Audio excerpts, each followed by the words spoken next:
Alors, le constat sur la prospection, il est assez simple et vous le connaissez tous. C'est que, en tout cas, de mon point de vue, trop de freelance slash consultants délaissent la prospection dans leur stratégie business. Généralement, ce qui se passe, c'est que on teste une fois, on envoie 2 mails, on n'a pas de réponse, on se dit, OK, tous ces gens qui nous parlent de prospection sur LinkedIn, sur Instagram, c'est n'importe quoi, ça marche pas. Ce que je vais faire, c'est que je vais plutôt me mettre à créer du contenu. Je vais me faire un petit calendrier éditorial, je vais préparer mes petits posts sur LinkedIn, sur Insta, etc. Résultat, ça marche toujours pas non plus. Et donc, 3 mois passent, 6 mois passent, parfois un an, et en fait, ça vivote, quoi. On a 2, 3 clients, des petites opportunités par-ci par-là, mais globalement, on n'a pas de vraie stratégie d'acquisition pour ses prestations de services, ce qui fait que le business a du mal à décoller. La prospection, et j'en suis le premier concerné, c'est vraiment une source d'acquisition qui est extrêmement intéressante. Et d'ailleurs, c'est une source d'acquisition qui est extrêmement utilisée par beaucoup d'agences. J'ai un exemple qui est pas très loin de chez moi. Moi, j'habite à Rennes et il y a une très très belle agence qui s'appelle Tirefest, qui est une agence plutôt social media, dont je connais très bien les fondateurs. Et eux, une grosse partie de leur acquisition, elle se fait sur la prospection, à la fois de la prospection type événements, rencontres, etc., mais aussi prospection email. Dites-vous que c'est une agence qui, en moins de 3 ans, fait 1,5 million de chiffre d'affaires. Prospection. Il n'y a pas de secret, ils sont pas très. Ils commencent à développer la partie création de contenu pour eux-mêmes, mais ce n'est pas leur axe principal. Moi-même, d'ailleurs, quand j'ai commencé, je pense qu'un bon tiers de mes clients sur ma première année venaient de la prospection, et c'était une prospection ciblée qui m'a permis d'aller chercher ce que moi j'appelle des logos, c'est-à-dire des clients qui sont bien vus dans un secteur d'activité et qui en fait derrière font effet boule de neige parce que c'est des clients que l'écosystème connaissait. Je pense par exemple, j'ai prospecté Alan, qui est une mutuelle que beaucoup d'indépendants connaissent. Ça a été un de mes clients que j'ai été prospecté. Et qui m'a permis ensuite de décrocher d'autres missions parce que Alan est bien vu dans le secteur des startups, c'est ma cible. Et donc, ça a aussi permis d'accélérer énormément et très vite mon activité. J'avais lu ça dans un bouquin, alors impossible de retrouver la source, mais je vous la mets quand même ici pour vous dire qu'elle n'est pas de moi. Mais je trouvais ça super intéressant. La prospection, c'est simplement, je mets des guillemets à simplement, une succession de questions ouvertes et de temps de silence. À partir du moment où on comprend ça, on comprend ce qu'est une négociation, un appel découverte, on se rend compte que finalement, c'est de la discussion, c'est beaucoup de pédagogie, c'est de l'écoute active, et c'est pas forcément des hacks, des techniques de manipulation, d'influence marketing qu'on peut trouver, de biais psychologiques qu'on va utiliser, etc. C'est beaucoup plus simple et beaucoup plus humain que ça. Donc, programme du jour, je l'ai structuré un peu en 3 phases. Et je vais vous parler un peu des 10 commandements, des 10 règles que moi je garde en tête, qui sont écrites quelque part sur mon doc, sur mes docs Notion ou quand je me mets à la prospection. C'est des choses qui sont aussi que je partage régulièrement parce que je trouve que c'est bien de les garder en tête. Ensuite, on verra, avant de démarrer sur vos exemples de messages de prospection qu'on pourrait optimiser, je me suis dit que c'était quand même pas mal de vous donner un peu de méthode. Et donc, on verra comment structurer votre prospection, notamment comment est-ce qu'on peut structurer un message de prospection. On verra un petit peu tous les gros sujets, l'objet, la phrase d'intro, etc. pour qu'ensuite, on puisse ensemble essayer de voir qu'est-ce qui pourrait déjà être optimisé sur les exemples de messages de prospection. Est-ce que vous êtes chaud pour ce programme? Est-ce que ça vous va? N'hésitez pas à me le dire dans le chat. Alexis, il y a une petite question Oui. déjà pour le préalable. Il y a Claudine qui nous demande comment faire pour que les mails ne passent pas dans les spams et arrivent directement dans la vraie boîte de réception. Ouais.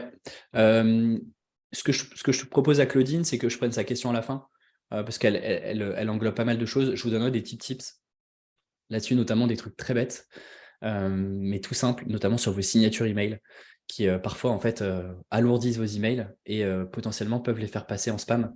Donc je garde la question et je la prends à la fin, ok? Aucun problème. Je t'en prie, Claudine. Et bien on est parti. 10 commandements de la prospection qui sont validés par une top commerciale pour vous dire. Ma copine est commerciale et notamment manager dans une grosse startup. Donc, on va dire que j'ai aussi appris à ses côtés pour le meilleur. Et elle-même le répète beaucoup à ses équipes commerciales, donc voilà, c'est survalidé. Déjà, première chose à garder en tête quand vous vous dites « Ok, je me lance sur la prospection », ne prenez jamais un non ou un refus personnellement. C'est un truc important, mais parfois on se dit « J'envoie un email, Je sais pas, je contacte quelqu'un, je suis sur un salon, je discute avec quelqu'un, je suis à un apéro networking, je discute avec quelqu'un et la personne me dit c'est cool mais je suis pas intéressé. On se dit ah ok, je pense que j'ai mal fait, j'ai pas le bon discours, en fait je suis pas assez convaincant, etc., etc. Non, en fait c'est détail. Il faut vraiment que vous faites de la prospection. Vous avez des taux de résultats qui sont forcément beaucoup moins élevés que si c'est une personne que vous connaissez directement. Décorrélez vraiment votre prestation de service, l'offre que vous proposez à un client cible et votre personne à vous, vos valeurs, etc. Autre chose, ne bâclez jamais une première prise de contact. Ça va faire le lien avec ce qu'on va dire plus tard sur est-ce qu'il faut faire beaucoup de volume, est-ce qu'on fait de l'email en masse, est-ce qu'on fait plutôt des approches personnalisées. Dans un premier temps, moi je vous recommande de faire de l'approche personnalisée. Vous n'êtes pas une entreprise avec 50 salariés à faire vivre, vous n'avez pas besoin de lancer des emails à 300, 400 personnes d'un coup. Privilégiez des approches un peu chirurgicales qui sont personnalisées pour chacune d'elles, parce que vous allez augmenter aussi votre taux de réponse et on n'a pas de chance de faire une bonne première impression, notamment sur un email. Soyez également clair sur l'objectif de votre email ou de votre appel. Ça, c'est extrêmement important. Et on va le voir dans les exemples. Parfois, on se demande où est-ce que la personne veut aller. Et en fait, on se rend compte qu'à la fin du mail, que la réflexion qu'on avait pu avoir au début quand on a écrit le mail ou quand on lit le mail n'est pas la même. Vous allez vite comprendre sur les exemples, mais ça, c'est extrêmement important. Avant d'envoyer un mail, avant de vous lancer sur un appel, écrivez noir sur blanc au-dessus de votre document ou de votre feuille si vous êtes en train de préparer un appel, quel est l'objectif, quelle est la prochaine action que je veux avoir avec ces mails, avec cet appel-là. Chose qui peut paraître évidente pour certains et certaines, croyez à fond dans vos compétences et dans votre expertise. Si vous-même, vous n'êtes pas convaincu que 1, vous avez une expertise, 2, vous avez des compétences, 3, vous êtes capable de répondre à un besoin qui est identifié chez un client, si vous-même, vous n'y croyez pas et que vous arrivez un peu à tâtons en disant « je crois que je peux vous aider, je pense que ce serait intéressant », vous êtes votre premier acheteur. C'est-à-dire que vous devez être profondément convaincu par ce que vous proposez. Sinon, ça se ressent dans vos mots, dans votre attitude, dans votre manière de présenter les choses, etc. Autre chose aussi, et ça c'est pour contrecarrer un peu ce qu'on voit beaucoup sur les sales, et le métier de commercial est très caricaturé, hein, le loup de Wall Street et j'en passe, grossissent énormément les traits. Soyez clair, sincère et direct, pas de surpromesses. Ne promettez pas la lune à un prospect, ne faites pas des objets qui promettent des choses qui sont impossibles à tenir juste pour faire cliquer les gens. Ça se voit tout de suite et c'est de moins en moins apprécié par les gens. Les gens voient tout de suite que c'est un email de prospection, par exemple. Autre chose, notamment, et c'est encore plus valable quand vous êtes sur la prestation de service, parce que finalement, certes, vos clients achètent une réponse à leurs problèmes. J'ai un problème, j'y arrive pas à tenir la cadence de mon blog et donc je fais appel à un rédacteur ou une rédactrice pour écrire sur mon blog, effectivement. Sauf que derrière, il y a beaucoup... Le business de freelance, c'est un business de confiance avant tout, entre humains. Vous n'êtes pas un logiciel comme Zoom qui est standardisé pour tout le monde. Donc, l'humain joue énormément. Donc, n'oubliez pas aussi qu'on achète à quelqu'un avant d'acheter quelque chose. Donc, en fait, même dans votre email, on doit sentir une empathie dans vos emails et non pas la fibre trop commerciale poussée. Autre chose, osez relancer sur chacune de vos actions. Ça, je le vois tout le temps. J'envoie un email, j'ose pas relancer, j'ai peur de déranger, j'ai pas envie d'être trop insistant. Relancez. Si vous relancez pas, vous perdez l'occasion de signer potentiellement votre prochaine mission. Restez aussi extrêmement critique sur la qualité de vos emails et de vos appels. Par exemple, enregistrez systématiquement tous vos appels et sur la qualité de vos emails, soyez très objectif aussi et critique sur ce que vous envoyez. Avant d'envoyer n'importe quel email, dites-vous, est-ce que moi, si je recevais cet email-là de manière très honnête et sincère, j'y répondrais. Préparez également toutes vos réponses à vos objections courantes, que ce soit par email, parce qu'on va vous poser la question, ou sur des appels. Pourquoi est-ce que vous êtes plus cher qu'une agence? Pourquoi vous êtes plus cher que votre copain freelance à côté? Pourquoi est-ce que ça prend 3 mois au lieu de 2 mois? Etc., etc. Préparez toutes les objections et surtout les réponses. Et puis prenez la prospection comme un jeu. Et comme dans n'importe quel jeu, je ne sais pas s'il y a des habitués des jeux de société, jeux vidéo et autres, on ne gagne pas à tous les coups. Parfois, il y a du game over, parfois on recommence. Et c'est aussi, je trouve, la beauté de la prospection. Ce serait trop facile si tout le monde pouvait réussir du premier coup. Est-ce que vous avez d'autres idées à garder en tête pour celles et ceux où vous êtes beaucoup à faire de la prospection, des choses que vous vous dites pour garder le bon état d'esprit sur la prospection? Les gens lisent-ils encore les emails de prospection? Oui, Isabelle, si ça n'a pas l'air d'un email de prospection.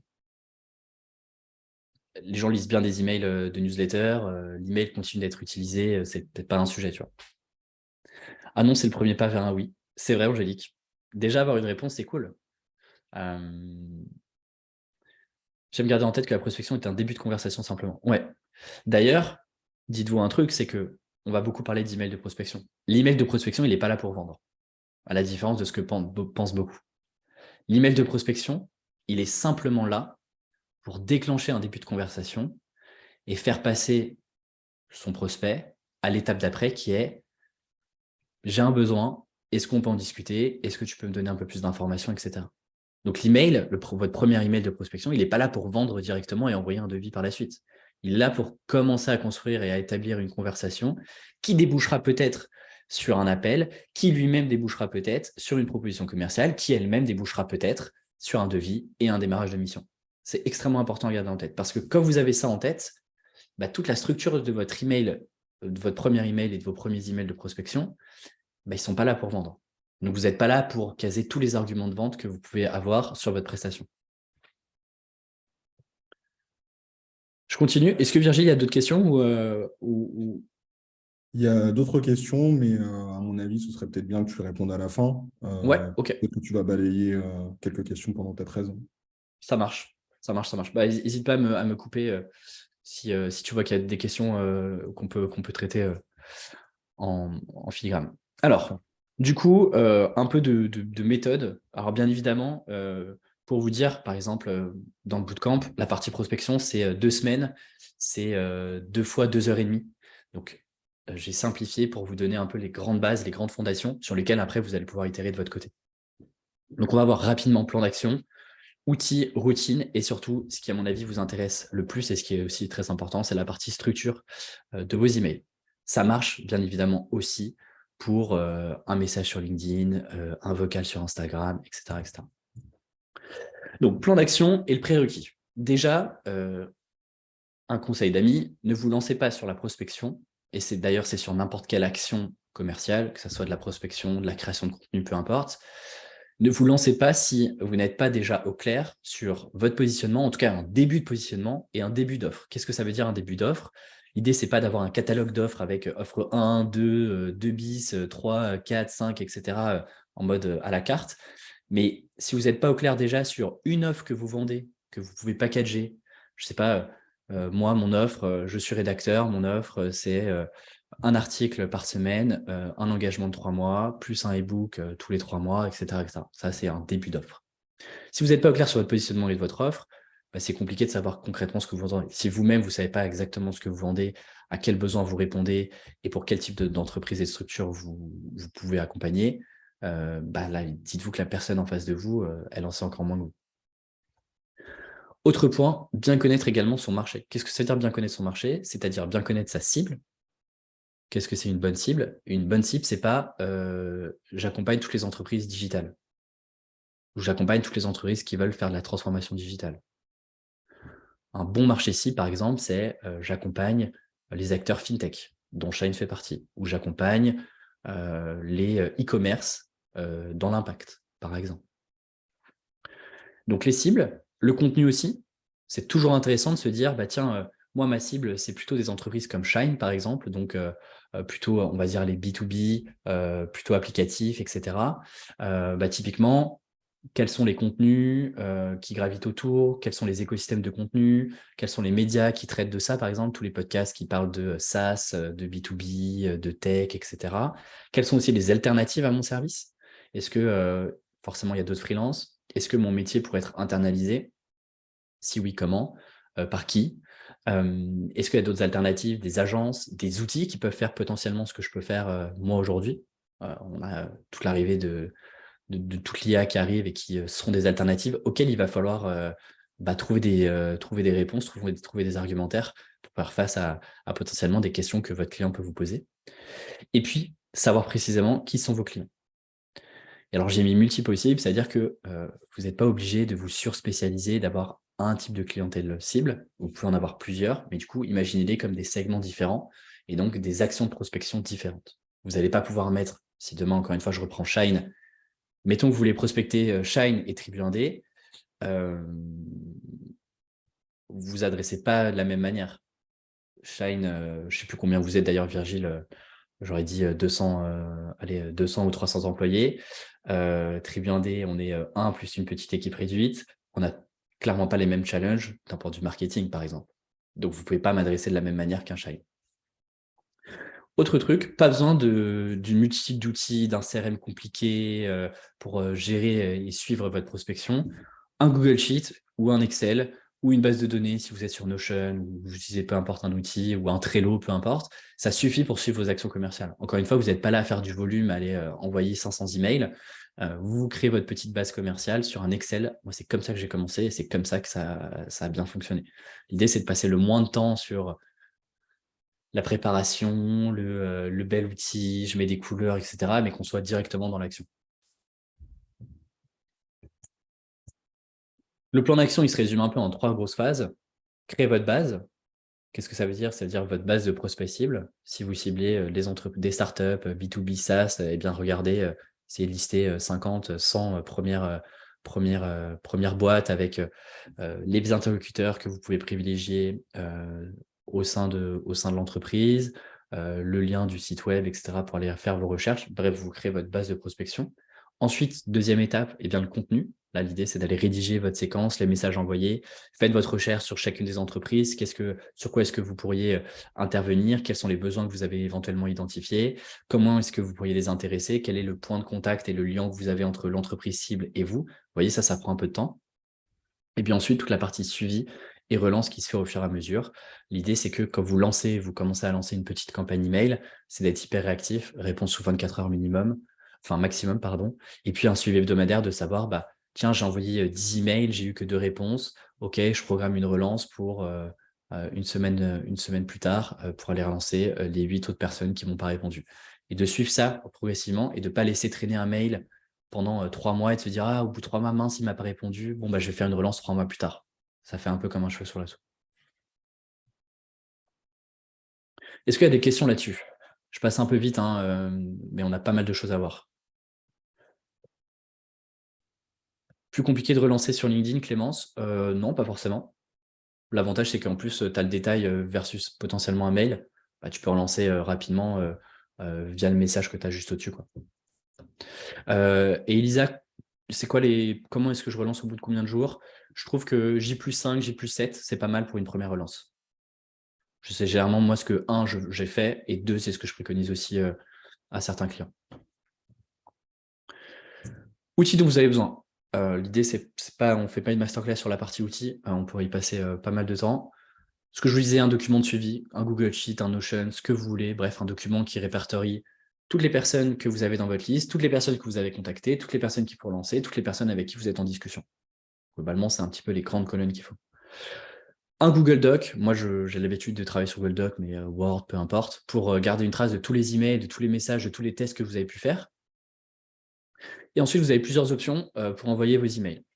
Je vous ai partagé une option gratuite où vous faites un mix avec votre adresse Gmail et YAM, qui est une sorte de petite extension qui permet de connecter globalement un Excel, donc potentiellement votre fichier de prospection, votre Gmail, vous connectez tout ça. Je vous mettrai les liens dans la présentation. Vous connectez tout ça et donc ça simule le fait que vous envoyez à la mano chacun des emails, sauf que ça se fait de manière automatique. Autre option qui est pas mal plébiscitée, Wallaxy, qui est une option payante, mais qui permet de faire du multicanal. Qu'est-ce que ça veut dire? Pas d'inquiétude sur ce mot un peu jargon. Ça vous permet notamment, par exemple, de faire une première approche sur LinkedIn. Si vous n'avez pas de réponse sur LinkedIn, d'aller faire une approche directement ensuite sur mail, de manière, encore une fois, automatique. C'est-à-dire vous préparez vos séquences au fur et à mesure, et puis ensuite, vous lancez les séquences, et puis elles se déclenchent automatiquement en fonction des jours que vous avez mis, est-ce que c'est d'abord du LinkedIn, puis du mail, ou l'inverse, etc. Et ensuite, je vous ai partagé d'autres choses, à la fois du payant et du gratuit, pour aller chercher, parce que c'est une question, je suis sûr, qui est revenue à Virgile, mais comment est-ce que je fais pour trouver les points de contact, les emails, etc. Vous avez plusieurs outils qui existent. Drop Contact est payant, Hunter.io a une version gratuite. qui vous permet d'aller chercher des emails. Et puis sinon, LinkedIn, en fait, c'est insoupçonné, mais sur les profils LinkedIn, tout en haut, vous pouvez parfois avoir l'email de contact, voir le numéro de téléphone. Et puis, les job boards. Potentiellement, sur les job boards, vous êtes, encore une fois, je reprends mon exemple de rédaction, vous êtes dans la rédac, vous identifiez une entreprise, vous allez regarder sur les job boards, je sais pas, Welcome to Jungle, Hello Work, Indeed, peu importe. Vous voyez qu'il y a une offre pour un content manager ou un rédacteur en CDI. Vous avez peut-être un mail de contact. Eh bien là, typiquement, c'est un mail que vous pouvez envoyer directement et vous avez l'email dans le job board. Côté routine de travail, ça c'est extrêmement important. La prospection, c'est pas un coup one shot. Ce que je vous disais tout à l'heure, c'est pas en envoyant 2 emails sans relancer que tout va bien se passer du jour au lendemain. Autre point, régularité sur le plan d'action. Base, contenu, suivi. Ça, c'est des actions répétables. C'est une boucle quasiment infinie que vous devez répéter toutes les semaines ou tous les 15 jours ou tous les mois selon l'ambition et le travail que vous voulez mettre dessus. Moi, ce que je vous conseille, encore une fois, on n'a pas de résultat sans effort et sans action. Si aujourd'hui, vous manquez de mission et que vous dites, OK, en fait, le canal de prospection, j'ai envie de le tester, dites-vous, OK, ma seule tâche de la journée, c'est d'aller chercher 2 à 3 contacts minimum par jour, de créer des emails, email 1, email de relance et d'envoyer ça chaque jour. 2 à 3, vous faites ça sur 15 jours, bah, mine de rien, vous avez déjà une trentaine de personnes que vous avez contactées. Autre point, et ça va très bien avec ce que je disais sur le coup one shot, vous découragez pas après 2 semaines parce que ça ne fonctionne pas. Il y a plein de paramètres qui peuvent rentrer en compte. Ce n'est pas une science exacte, la prospection. C'est beaucoup de tests aussi, d'itérations. C'est parfois aussi pas le bon moment pour les prospects. Plus vous faites, plus vous apprenez, plus vous voyez ce qui prend moins, ce que vous pouvez tester, ce que vous pouvez améliorer. Tous les mois aussi, n'hésitez pas à tester de nouvelles hypothèses marché. Tout à l'heure, je vous disais, vous pouvez vous permettre d'avoir plusieurs cibles, mais du coup, c'est des cibles et c'est des segments différents. Dites-vous, OK, tiens, sur le mois 1, je teste avec cette cible A, le mois 2, je vais tester avec la cible 2, le mois 3, je vais tester avec la cible 3. Et vous allez voir, en fait, par itération, peut-être qu'il y a une cible qui va mieux marcher que d'autres. Et également, optimiser aussi ce qui doit l'être en fonction des chiffres. Qu'est-ce que ça veut dire? Par exemple, si votre email n'est pas ouvert, bien, ça veut dire retravailler l'objet. Si votre email est lu, mais pas de réponse, peut-être que votre email n'est pas suffisamment clair sur l'action que doit faire votre prospect. Si, par exemple, vous mettez un lien dans votre email et que le lien est cliqué, mais que vous n'avez pas de réponse ensuite, peut-être qu'il faut retravailler la page de destination, c'est-à-dire la page sur laquelle vous avez envoyé votre prospect dans votre email, parce qu'elle n'est peut-être pas suffisamment claire. Si vous avez un rendez-vous qui a été pris, mais que vous faites ce rendez-vous-là et que vous n'avez pas de signe derrière, le prospect ne vous recontacte pas, etc., peut-être que ça vaut le coup de réécouter, puisque vous avez bien évidemment enregistré votre appel, de réécouter votre appel découverte pour essayer de voir, tiens, où est-ce que je n'ai pas été bon, qu'est-ce que je pourrais améliorer, etc. Donc, toujours avoir cette logique itérative et d'amélioration constante et d'optimiser ce qui doit l'être en fonction des résultats de ce que je viens de vous donner. On passe sur la structure du message de prospection. Est-ce qu'il y a déjà des questions? Est-ce que, Virgile, tu vois des questions auxquelles je peux déjà répondre par rapport au premier sujet ou pas? Mais alors, il y en a plein. Ce que je te propose, c'est vraiment de les traiter à la fin, parce qu'il y en a vraiment pas mal, que ce soit sur Ah le ouais, chat, effectivement, je sur vois les ça, ouais. questions. Ok. Donc, peut-être qu'on peut les.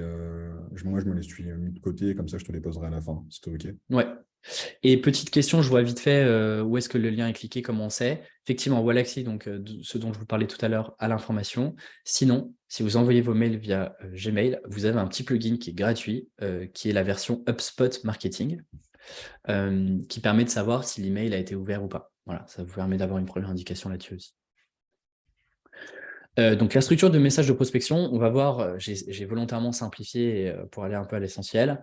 On va voir 5 points sur un message de prospection: l'objet de l'email, l'introduction personnalisée, globalement les 2 premières phrases, votre proposition de valeur, qu'elle soit simple et directe, on va encore une fois rentrer un peu dans le détail, votre jauge de crédibilité et un appel à l'action clair, qui demande le moins de travail possible à votre interlocuteur.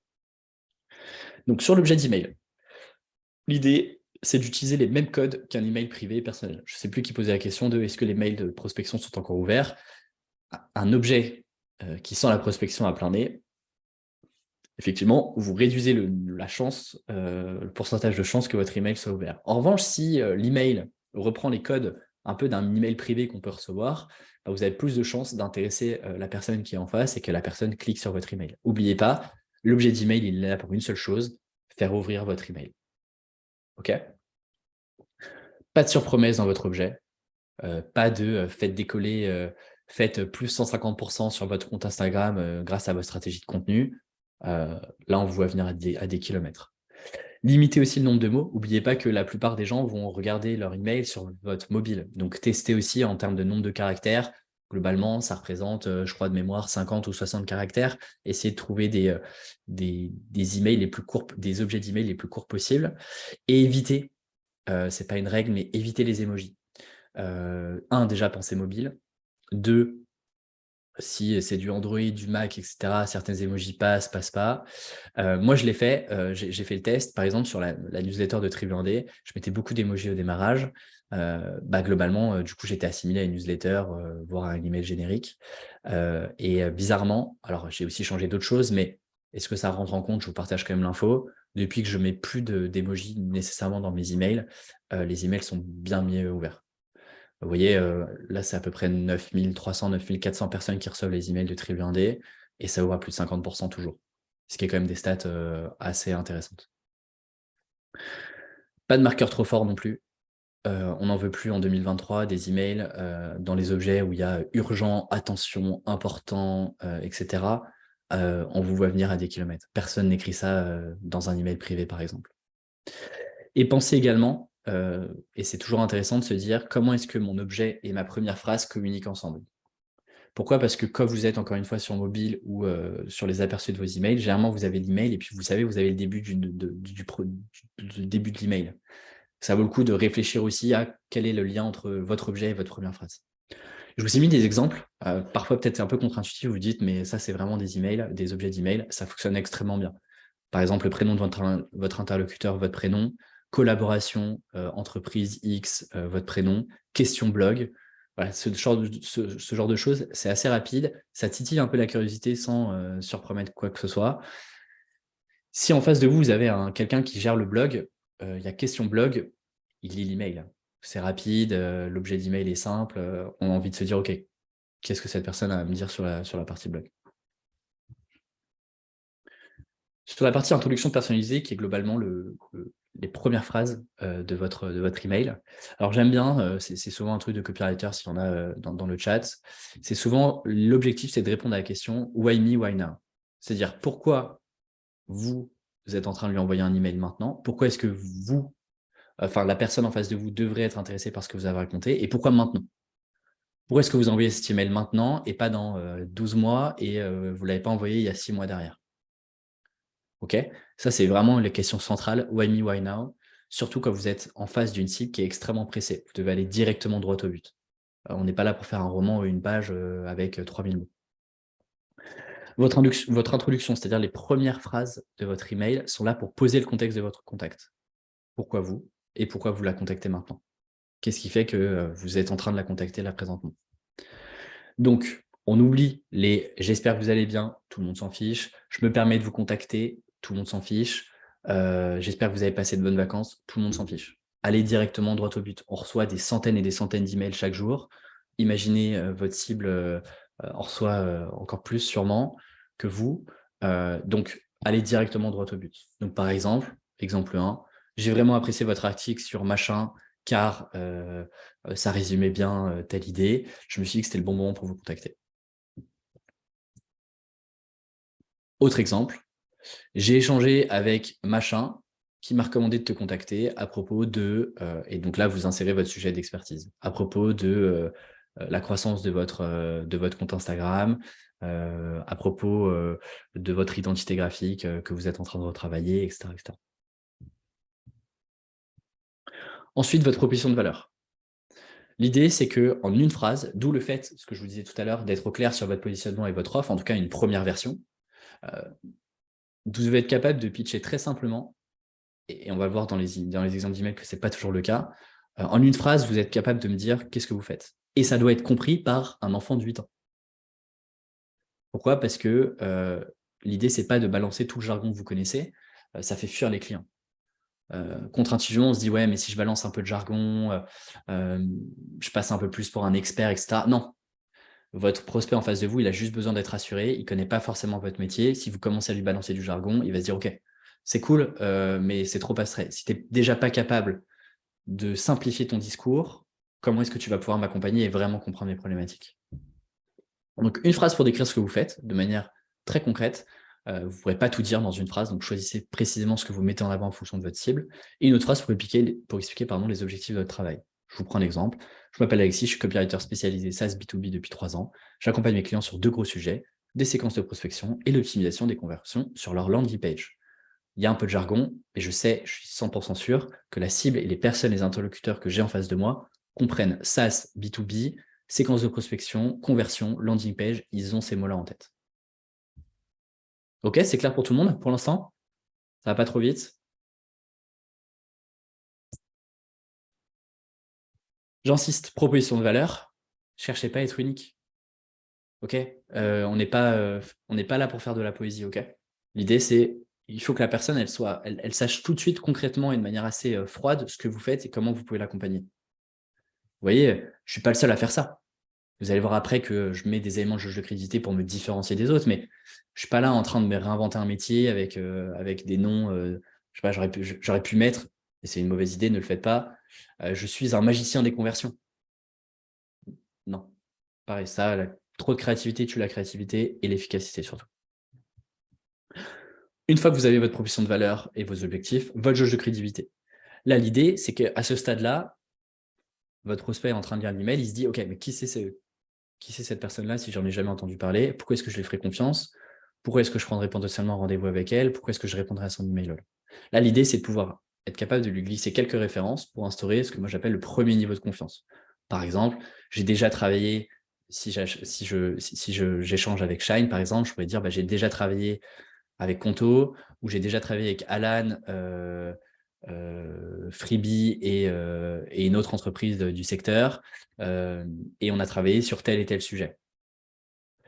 Parfois, le fait de travailler avec des concurrents, en tout cas des acteurs qui sont dans le même secteur d'activité, peut donner confiance parce qu'on se dit, OK, en fait, il a déjà accompagné des clients et s'il m'en parle maintenant, c'est que ça s'est nécessairement bien passé et donc il a une expertise à la fois métier, mais aussi sur le secteur d'activité. Et enfin, appel à l'action claire. Ça paraît simple, mais je vous assure que ce n'est pas le cas de beaucoup d'emails. Toujours terminer par une question pour engager la conversation. L'email, encore une fois, il n'est pas là pour vendre, il est seulement là pour déclencher un début de conversation et un premier échange.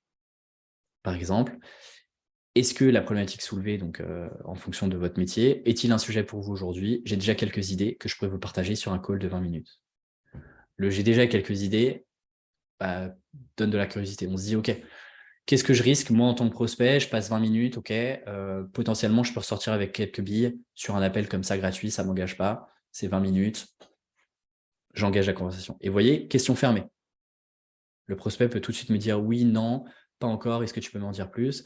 Je ne lui demande pas de réserver un créneau, d'être autonome, etc. Là, je déclenche une conversation. Est-ce que c'est clair pour vous? Et si on manque de rêve parce qu'on démarre, on s'appuie sur… Alors, très bonne question. Tu as plusieurs cas. Parfois, on se dit, mais en fait, j'ai pas de rêve parce que moi, je viens de me lancer en freelance, donc j'ai pas de rêve, j'ai pas de mission. Sauf que, pour la plupart d'entre vous, vous avez potentiellement été salarié. Même 1 an, même 6 mois, vous avez été salarié, vous avez eu des projets. Prenez des projets au sein de votre entreprise que vous avez menés seul ou à plusieurs, c'est une référence. Je vous prends un exemple. J'étais chez Crème, qui est une plateforme de freelance. J'ai bossé un peu plus d'1 an, 1 an à peu près chez eux. J'ai eu plein de projets en interne. Ça, c'est autant de projets qui pourraient être des références clients. J'ai fait des cas clients, j'ai créé des séquences d'emails de prospection pour les équipes commerciales, j'ai créé des e-books, j'ai développé le blog d'un point de vue SEO pour aller chercher les 5 000 ou 10 000 visiteurs par mois. Vous voyez, une expérience salariée, une multitude de projets en interne. Ça vaut aussi pour de l'associatif, ça vaut aussi pour des projets pro bono, pour des projets que vous avez fait quand vous étiez en école, peu importe. Utilisez tout ce que vous pouvez à disposition pour avoir des références. Et si vous n'avez vraiment aucune référence, du coup, skippez cette partie-là. Je continue, Virgile?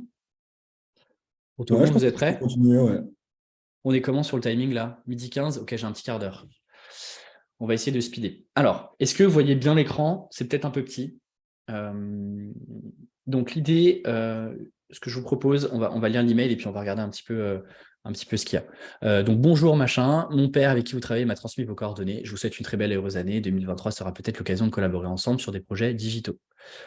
Je suis référencé en tant qu'expert digital sur le portail France Numérique, etc. Donc, ça, c'est toute la partie présentation. En ce début d'année 2023, je vais proposer des coachings gratuits dans le cadre du programme Tous en ligne maintenant, qui vise à faire franchir aux petites entreprises une première étape numérique clé pour leur activité. Voilà, encore une fois, proposition de valeur. Voici déjà en quelques lignes en quoi consiste ce coaching. L'accompagnement se compose de 10 heures de travail réparties sur 3 semaines, la moitié avec le groupe et le coach, à distance via vidéoconférence. Donc là, la personne m'explique à quoi correspond l'accompagnement. Les 5 heures restantes sont là pour réaliser un peu de travail préparatoire du côté de l'entreprise participante. Le thème abordé sera centré sur l'optimisation du référencement local.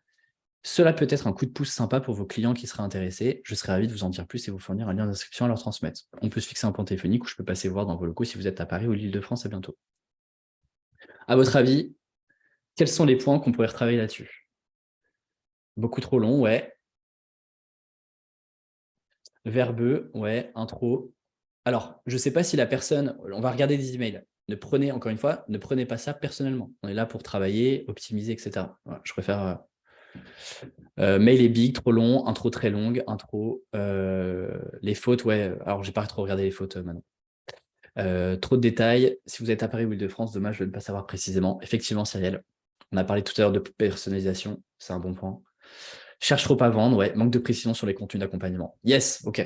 Vous avez pas mal d'idées, c'est cool. Alors, je vous donne un peu mon analyse.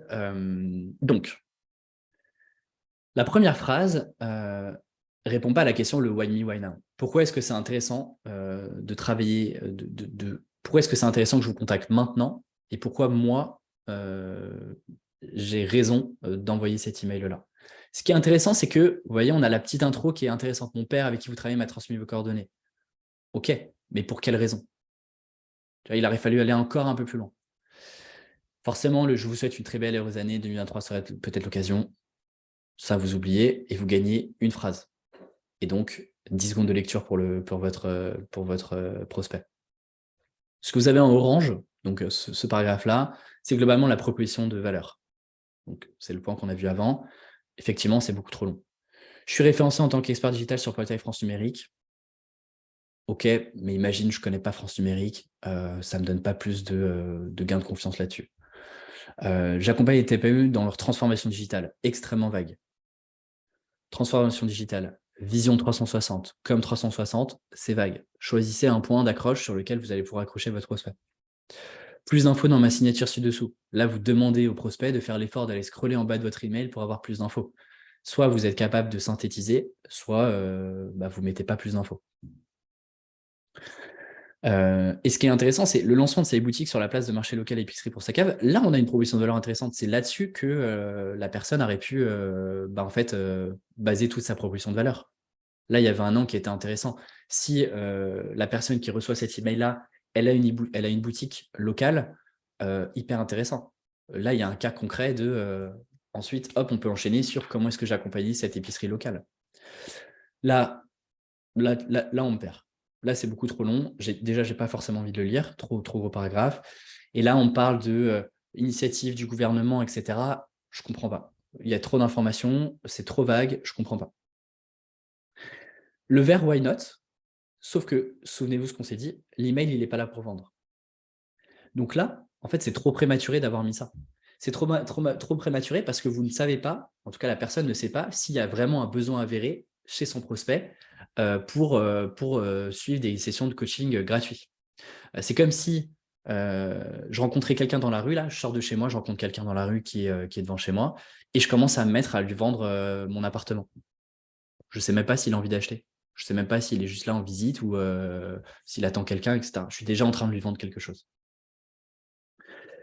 Et le CTA, alors là, c'est intéressant, et ça revient sur un des points qu'on a vu sur quel est l'objectif de votre email.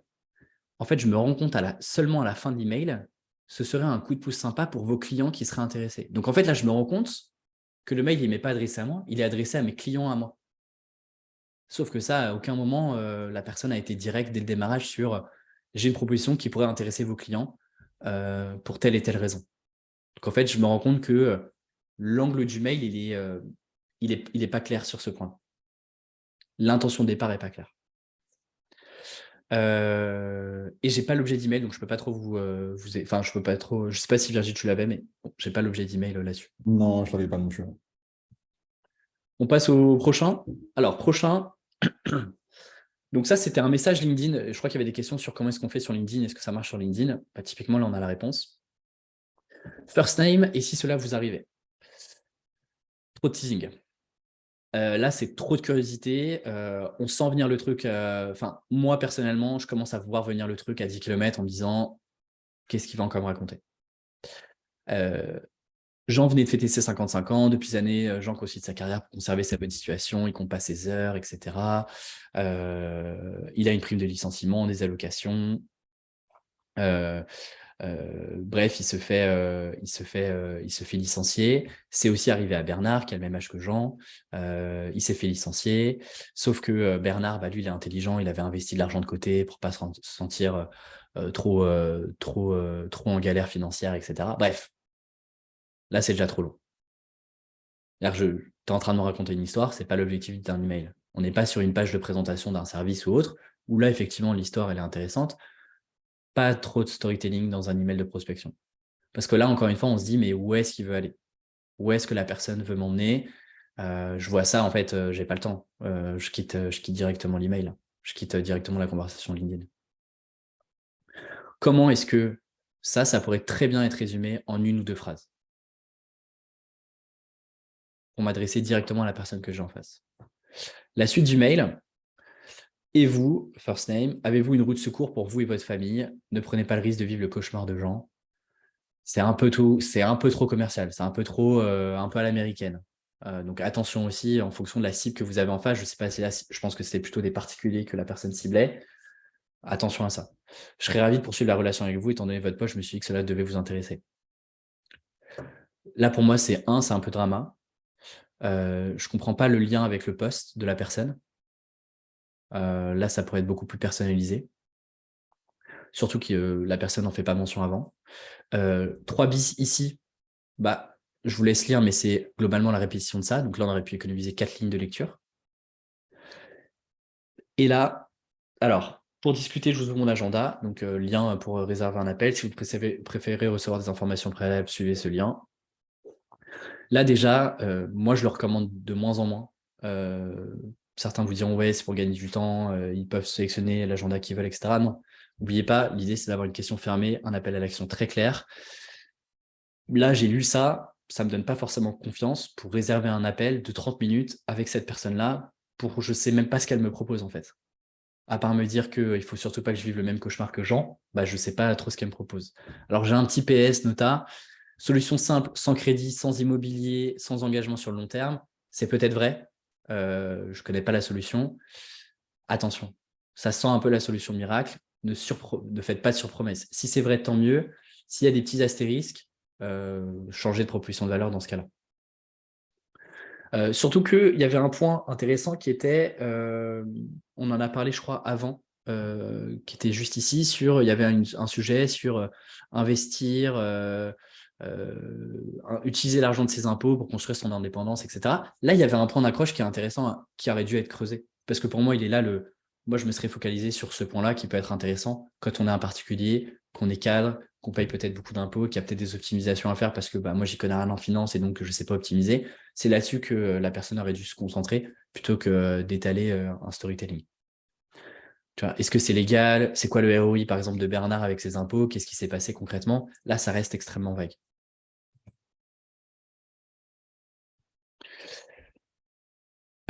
Autre email. Alors, j'ai pas mis le. Ouais, j'ai cru que j'avais. Donc, Google Ad Grants, c'est un programme qui est lancé par Google que je connaissais pas, qui est, je crois, qui vise les associations à but non lucratif.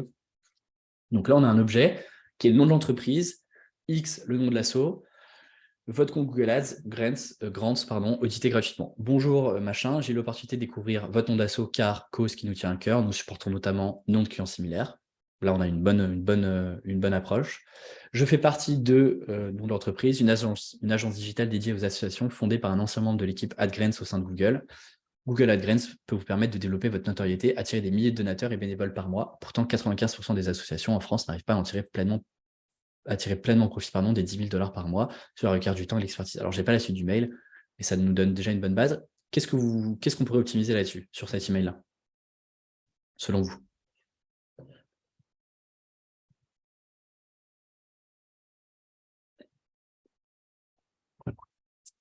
Ouais, faute d'ortho, ok.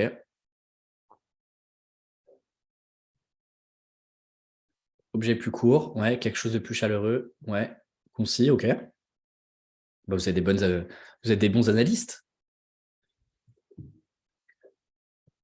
Le smiler de Donaton, ça fait un peu trop grosse promesse. Ouais, potentiellement. Passage du genou dans l'intro, on ne sait pas qui parle. Ouais.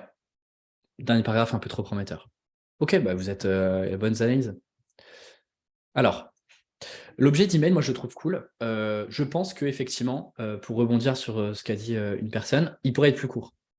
Je pense que simplement mettre le nom de l'agence X, nom d'assaut, je pense que ça marcherait autant. Mais ça ferait du coup moins commercial que là, on a du gratuitement audité, Google Ads, etc. Ça fait un peu commercial. La phrase d'accroche, donc ce que vous avez en jaune, pour moi, c'est OK.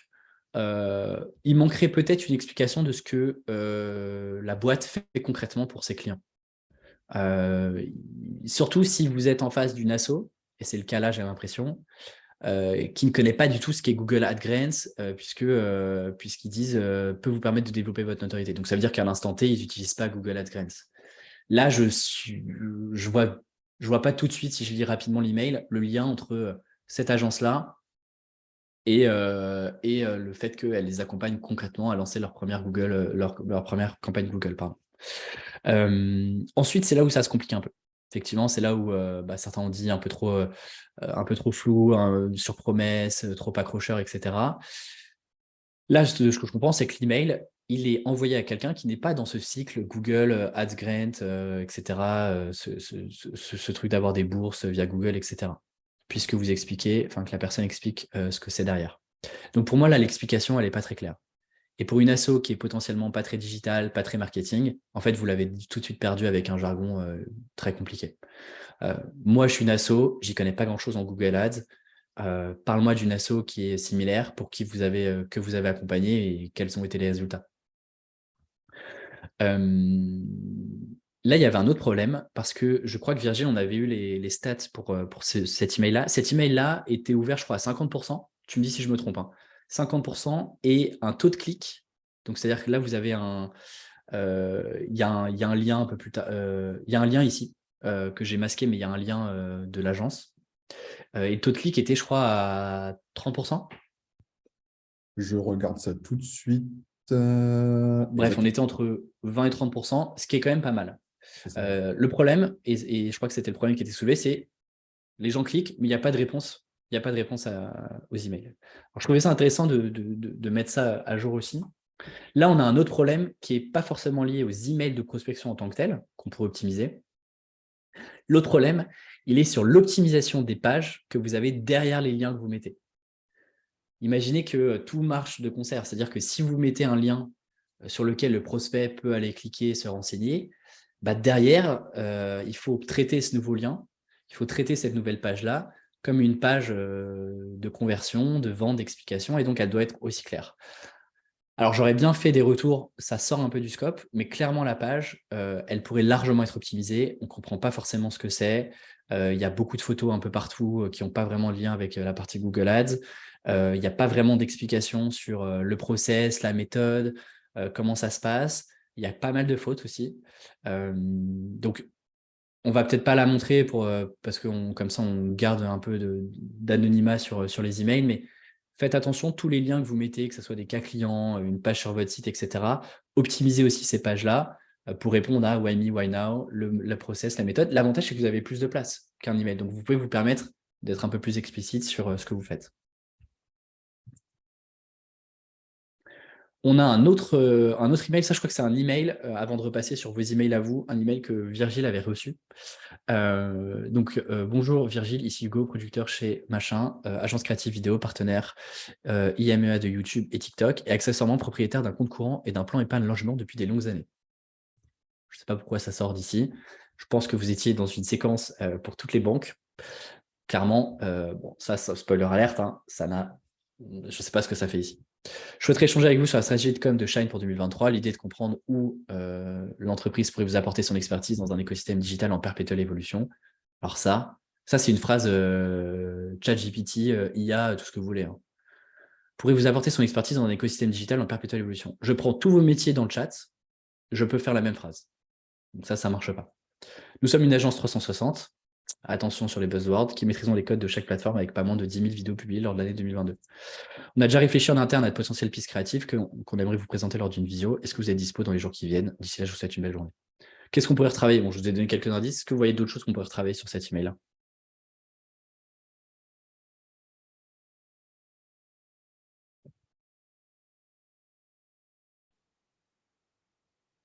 Je passe dessus.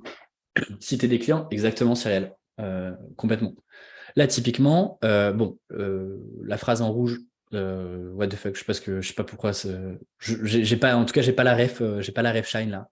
Je suis pas sûr que vous faites je crois pas que vous fassiez un PEL aujourd'hui. Ce qu'on a en jaune, là, clairement, vous n'êtes pas dans une posture d'écoute. C'est-à-dire que là, vous êtes plus, en tout cas, Hugo, il est plus là, ok, il faut que je place mon produit, il faut que je place mon service, mais je ne suis pas vraiment dans une posture de j'ai envie de prendre le besoin, j'ai envie de comprendre ce qui se passe en interne pour Virgile et pour l'équipe qui crée du contenu. C'est un peu vague. Comprendre où est-ce que je pourrais vous apporter votre expertise, un écosystème digital en perpétuelle évolution, etc. Globalement, Shine n'a pas attendu cette agence-là pour évoluer d'un point de vue digital. La phrase en bleu, attention au buzzword, et effectivement, je rejoins, je crois que c'était Cyril qui disait ça dans le chat, vous avez fait 10 000 vidéos sur une année 2022, c'est énorme, montre-moi des refs. Montre-moi, avec 10 000 vidéos, tu as forcément eu des refs avec des entreprises qui sont un peu dans le même écosystème que Shine. Montre-moi des refs d'exemples de vidéos, de performances que ça a eu. Bah tiens, on a fait une vidéo sur TikTok qui a fait, je sais pas, 500 000 vues sur un contexte B2B.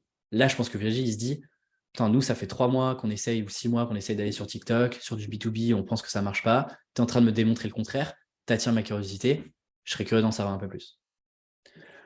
Ça, par contre, ce qui est très bien, on a déjà réfléchi en interne à de potentielles pistes créatives. Là, ça titille un peu la curiosité. Donc, si l'email avait été un peu optimisé sur le début, bah là, normalement, ça finit par convaincre Virgile potentiellement de se dire j'en parle en interne, ça peut être cool, ça peut être intéressant. Donc là, c'est un bon pied dans la porte. L'émoticône trahit l'intention et le mood. Ouais, effectivement, je n'ai pas compris cette phrase. Vraiment, j'ai pas la ref. Je pense que c'était un peu un poil pas suffisamment bien ciblé. Je regarde l'heure, j'en prends peut-être un dernier, Virgile. Oui, un petit dernier, peut-être plutôt que un de ceux que j'ai reçus, un de ceux qui ont été Ouais, envoyés. j'en ai un là. Parfait. J'en ai un. Alors, je pense que la mise en forme n'était pas celle-ci, donc ne prenez pas peur sur la mise en forme. Donc, bonjour, je suis Vincent, cofondateur de une agence basée à Nantes qui est spécialisée en photographie et vidéo outdoor. J'ai donc regardé vos différents contenus sur les réseaux sociaux Instagram et YouTube. Nous sommes spécialisés dans la création de contenu photo et vidéo et je pense que nous pouvons vous aider à augmenter l'impact de vos publications. On comprend à quel point c'est difficile de créer du contenu de qualité et de le publier régulièrement, mais nous croyons fermement que la photo et la vidéo sont des outils puissants pour raconter une histoire, créer une atmosphère, susciter des émotions chez les consommateurs. De plus, je serais curieux d'échanger avec vous sur la place du contenu audiovisuel dans votre stratégie commerciale. Si vous êtes dispo, j'aimerais discuter de cette opportunité avec vous. Qu'est-ce qu'on pourrait retravailler sur cet email-là de Vincent?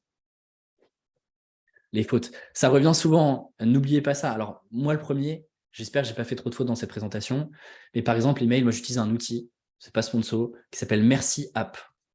Merci comme merci, app comme une app, A2P, qui est extrêmement bien et qui fonctionne et qui m'évite plusieurs milliers de fautes par mois, des petites fautes, des accords, etc. Faites attention effectivement sur les fautes là. On a l'impression qu'il dit au prospect que ses contenus sont de mauvaise qualité, pas top. Pas d'exemple concret. Ouais, rêve client, accrocheur inversé. Ça sont aussi ChatGPT. Ouais. Je trouve que ça vient dire tes photos vidéos sont nasses, t'as besoin de moi, frère. Trop auto-centré. Ouais, trop auto-centré. Effectivement.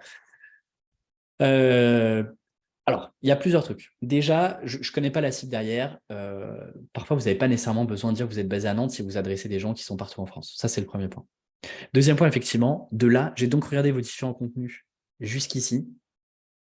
tu es en train de me vendre potentiellement de la vidéo. L'impact que la vidéo peut avoir, le fait d'avoir de la qualité, de publier régulièrement. Or, ça, normalement, votre prospect, dans le cas de Vincent, son prospect est déjà au courant puisqu'il poste déjà des contenus sur ses réseaux sociaux. Donc, en fait, Vincent, là, malheureusement, il est en train d'étaler une vérité générale que son prospect connaît déjà. Je pense que c'est pas suffisamment personnalisé. Ça, c'est un mail, je le prends, je le shoot à 400 personnes, j'ai rien à changer, il n'y a pas vraiment de variable. J'ai donc regardé vos différents contenus sur les réseaux sociaux. Bah, dis-moi ce que tu as bien aimé. Bah, j'ai trouvé que quand vous avez fait ce short-là, je l'ai trouvé vraiment cool, ça changeait un peu de ce qu'on voyait ailleurs. Ou tiens, j'ai vu ce carrousel-là, je pense que vous auriez pu l'optimiser en faisant, hop, 3 petits bullet points d'optimisation. Ça vous prend 3 minutes, c'est votre expertise, donc normalement, vous êtes à l'aise pour le faire. Et vous donnez un peu de valeur à votre prospect gratuitement sur un premier email, ça vous prend 0 temps. Et on n'a pas globalement, on n'a pas d'appel à l'action clair, on n'a pas de référence client. Là, ça vous vaudrait le coup. C'est de la vidéo, c'est du visuel, etc. C'est sympa, mais un petit lien dedans. Et on n'a pas de point d'interrogation. Je vous ai dit une question par email, j'en vois pas. Pas de question fermée. Donc forcément, là, on se dit c'est un mail qui est très générique, mail de prospection, flemme de répondre. Dans tous les cas, je vais recevoir 15 emails d'agence. Je répondrai à des emails qui sont un peu plus intéressants. Bon, on en avait encore plein, vous voyez. On en avait encore pas mal. Je pense qu'on va s'arrêter là, Virgile. Peut-être qu'on pourrait se faire une session 2, une deuxième session, la suite, le retour des emails. Déjà, j'espère que ça vous a plu. J'espère que ça vous aide. Dites-moi dans le chat si ça vous aide, si je suis passé un peu trop vite, si déjà vous voyez un petit peu les points que vous pouvez travailler en interne. Est-ce que tu veux qu'on prenne quelques questions? On a un peu débordé, désolé. On peut prendre quelques questions si tu veux. Ouais, complètement, on peut pousser jusqu'à 45, si ça va pour toi. Allez, c'est go pour... si le chat est OK, je reste jusqu'à 45. Let's go. Alors, peut-être essayer de prendre des questions qui ne sont pas forcément attrait au contenu même des messages que tu as bien poussé. Il y avait Alors la question. oui, en attendant j'en profite. Oui, il y aura le replay et je vous propose, je vous mets ça juste là, hop. Je vous propose d'avoir le replay du webinaire avec Virgile. Je vous envoie, alors c'était pas prévu pour le coup, on devait vous envoyer que le replay, mais je me dis que les slides, ça peut être cool si vous voulez revenir sur les emails, si vous voulez vous amuser, entre guillemets, à analyser aussi d'autres emails que j'ai glissés. Je vous file les slides en PDF et puis vous recevez les emails hebdo, alors plutôt pour les freelances, agences, consultants, solopreneurs. J'ai écrit des emails sur la partie prospection, sur d'autres techniques où on va un peu plus loin. Je vais vous mettre le lien juste pour mettre votre email. Comme ça, je vous envoie ça une fois qu'on aura le replay, qu'on bosse dessus avec Virgile. D'ici demain, je vous enverrai tout ça. Si ça vous chauffe, et je vous mets le lien dès maintenant. Hop. Et je peux prendre les questions, Virgile. Hop, Parfait, hop. parfait. Je spamme un peu comme ça. Vous l'avez tous. Voilà. Génial. Désolé pour le spam. À ne pas reproduire dans la vie réelle. Ça va. Exactement. Là, on est entre nous, je me permets. Il y avait la question de Claudine tout à l'heure sur les mails froids Oui, qui passent directement dans les spams. Ce que tu ouais, en... déjà, il y a plusieurs trucs. Évitez d'envoyer des emails à des adresses génériques, genre les contacts @shine par exemple, pas fou. Contact @tribu1d, pas fou, essayez de trouver un interlocuteur directement. Pourquoi je vous dis ça? Parce que parfois, c'est pas le cas de toutes les entreprises, mais les entreprises, elles mettent en place des filtres sur leurs adresses de contact, parce que vous en doutez, personne ne fait l'effort d'aller chercher le bon interlocuteur, tout le monde envoie un contact, et donc parfois ça passe en spam. Ça, c'est le premier truc. Deuxième truc, évitez, alors c'est pas une science exacte, mais évitez les buzzwords genre argent, gratuité, etc. Évitez au maximum parce que, pareil, ça peut tomber phishing, spam, etc. Autre point, parfois vous tombez en spam, et pour la petite histoire, c'est arrivé à une personne du bootcamp, à un prospect qui était intéressé pour bosser avec elle. Elle lui répondait, sauf qu'en fait, elle s'est aperçue que ses emails arrivaient en spam, et donc elle a loupé une mission comme ça, alors que le prospect était intéressé et que tout allait signer. Une des raisons qui fait que il y a ça, il y a plusieurs choses. Déjà, mine de rien, signature email, arrêtez avec les signatures email, avec des grosses images, avec plein de liens dans tous les sens, le lien LinkedIn, Insta, l'adresse email, le petit encart, etc. Faites simple. Votre nom, votre prénom, votre titre, votre propulsion de valeur, ce que vous voulez, consultant XYZ, votre lien sur votre site si vous avez envie, c'est tout. Et en texte, pas de visuel, etc. Parce que ça alourdit les emails. Et ça alourdit les emails, donc parfois ça peut passer en email type grosse newsletter, etc. Donc ça passe soit dans les onglets promotion, soit voire dans les onglets spam. Autre point aussi, utilisez potentiellement n'utilisez pas la même chose si par exemple vous avez une newsletter ou autre. Utilisez pas la même adresse email pour envoyer vos newsletters, répondre à vos clients et faire vos emails de prospection. Parce que le risque, c'est que le jour où vous envoyez un mail à un client, si pour une raison ou une autre, vous avez envoyé parce que vous n'aviez pas une bonne qualité d'email, etc., vous avez envoyé une séquence de prospection, que Google détecte que en fait, votre adresse elle a un peu spam, quand vous allez envoyer des emails à des clients, ça peut tomber dans les spams. Donc par exemple, si je reprends mon exemple, moi j'ai une adresse alexis@tribu1d.com pour les newsletters. J'ai une adresse, alors maintenant je ne fais pas de prospection avec Tribu1d, mais par exemple, genre une adresse bonjour@tribu1d.com pour la prospection. Et vous voyez, pour mes clients côté B2B, c'est une autre adresse qui n'a rien à voir, qui est hello@alexisminkala.com. Donc c'est bien de séparer un petit peu les différents sujets. Voilà ce qui peut t'éviter d'être en spam. Forcément, quand tu utilises des outils versus ton Gmail directement, tu augmentes un peu les chances de spam. Voilà. Je rentre pas dans parce qu'il y a d'autres sujets où on peut préchauffer son nom de domaine, etc. Je rentre pas dans ces sujets un peu complexes qui sont un peu le niveau avancé. Mais déjà, avoir ces petits réflexes-là, ça peut t'éviter de tomber potentiellement en spam. Et d'où l'intérêt aussi de relancer. Parce que un mail qui tombe en spam, le mail 1, le mail 2 peut éventuellement ne pas tomber en spam et donc remonter dans la boîte de réception de votre prospect. Trop cool. Il y a Laurence qui nous demande à partir de quand on arrête de relancer. Ça, c'est difficile. Là, il y a vraiment deux écoles. Il y a la première école qui dit, en fait, tant que je n'ai pas de réponse, je relance. Réponse positive, négative, arrêtez de m'envoyer des emails. Ça, c'est l'approche un peu... on lâche pas le morceau, quoi. Moi, généralement, ce que je fais, ce que je conseille, 3-4 emails grand max, à condition que chaque email apporte quelque chose de nouveau par rapport au précédent email. D'où l'intérêt aussi de ne pas dépenser toutes ces cartouches sur un premier email et de faire un pavé. Et je sais pas, se dire, tiens, l'email 2, j'ai un peu parlé rapidement d'un client, j'ai cité un nom d'un client dans l'email 1, tiens, l'email 2, je vais le focaliser sur ce client-là, où je vais t'expliquer comment est-ce que j'ai travaillé la stratégie éditoriale de Shine et comment est-ce qu'on est passé de X à Y en 3 mois en faisant tel et tel process. Donc voilà, 3-4 emails, je pense que c'est bien. Plus c'est compliqué. Après, tu peux aussi, par exemple, sur des Wallaxy, faire par exemple un premier message sur LinkedIn. Si tu n'as pas de réponse, tu passes par email, tu envoies 2 emails, hop, tu refais un petit message sur LinkedIn. L'idée, c'est que, déjà, pour démarrer, réfléchir à des séquences de 3 emails, je trouve que c'est déjà bien. Ça ne sert à rien non plus ça sert à rien d'aller chercher si la personne ne vous répond pas au bout de 3 emails. Dites-vous, OK, cette personne ne m'a pas répondu, je la recontacte dans 6 mois, 1 an, peut-être qu'elle aura d'autres sujets, peut-être que j'aurai un autre angle à aborder, etc. Génial. Peut-être une dernière question. Comment automatiser chaque email si l'email est censé être personnalisé? C'est une question qu'on a. Ouais, tu as plusieurs manières de faire. Forcément, si tu automatises tes emails, c'est-à-dire que tu prends 10 personnes, tu les mets dans une base, tu lances une automatisation pour que ça envoie à ces 10 personnes-là le mail 1, à J+7 le mail 2, etc. Tu ne peux pas aller faire de la surpersonnalisation. En revanche, dans tous les outils que je vous ai présentés, tu as ce qu'on appelle des variables. C'est-à-dire que c'est des choses qui sont souvent entre crochets et qui sont un contenu qui est spécifique pour chacune des 10 personnes que tu auras mis dans ta liste. Donc, par exemple, tu pourrais avoir carrément ton premier paragraphe qui est une variable. Et donc, ce premier paragraphe, tu l'écris pour chacun des 10 personnes que tu mets dans ton Excel ou dans l'outil. Et donc, quand il enverra l'outil, le mail à Shine, le premier paragraphe qui sera une variable pourra changer. Effectivement, ça prend du temps.